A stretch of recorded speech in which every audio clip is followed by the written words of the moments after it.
नमस्कार शुभ सकाळ आज मंच कथार आउ एक गुरुत्वपूर्ण प्रसंग में आपड़ जाने आश्चर्य हे आसंता काली ठारू प्रिंट मीडिया इलेक्ट्रोनिक्स मीडिया रे आपण मैंने देखि सारे जे अमेरिका आम भारत सरकार उपर अतिरिक्त 25% टैक्स आहरी वृद्धि करिछि जहाँफल आम भारतर अनेक वाणिज्यिक क्षेत्र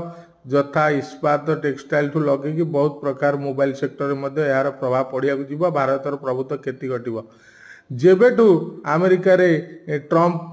निर्वाचित हेलेनी सेतेबेले बारंबार बारंबार से आम भारत को आक्रमण करी आसुछंती कहीं कौन कारण किसी बुझा पड़ना एवं आम भारत सरकार को माने अत्यंत नीरवता आम भारत समस्त भारतीयों को आश्चर्यचकित करुच्ची कहीं अमेरिका को एते डर एते भय कहीं भारत सरकार यार उचित जवाब देउना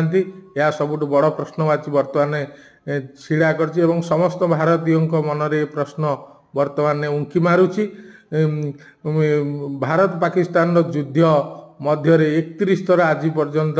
ट्रंप प्रशासन कही सारे जे मु सेज फायर करछि मु सेज फायर करछि बोली किंतु देखो पार्लियामेंट रे घोषणा आम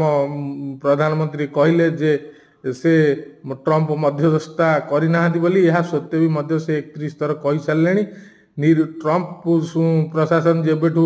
निर्वाचित हेलेनी से कौन सी सुजोग छाड़ुना भारत को अपमानित करने को किंतु भारत सरकार बारंबार नीरवता अवलंबन करिकी परोक्ष अमेरिका को समर्थन कला भली लगुच कारण कौन किसी बुझा पड़ूना भारतर कड़ा आभिमुख्य एपर्यंत प्रकाश करा जाय नाही अमेरिका जो भली भाव आम भारत सरकार को अपमान दे चलती लगुच सते जमी आमर वैदेशिक नीति भुशुड़ी जाइए यार कारण किसी बुझा पड़ना आउ गोटे सबुठ आश्चर्यर कथा होची आम भारत उपर अतिरिक्त टारिफ 25% टैक्स लगेला परे मध्य अमेरिकार मन शांति नहीं आमर शत्रु राष्ट्र पाकिस्तान सहित से आउ एक वाणिज्यिक चुक्ति करने को जाउची ताहेला पाकिस्तान रे अमेरिका एक विराट तैल भंडार खोलिया को जाउची आमको चिड़ेवा को आमको छिगुलेवा को से ही वाणिज्यिक युद्ध आम सहित लगेवा को पाकिस्तान ये योजना प्रस्तुत करछि जदि पाकिस्तान बृहत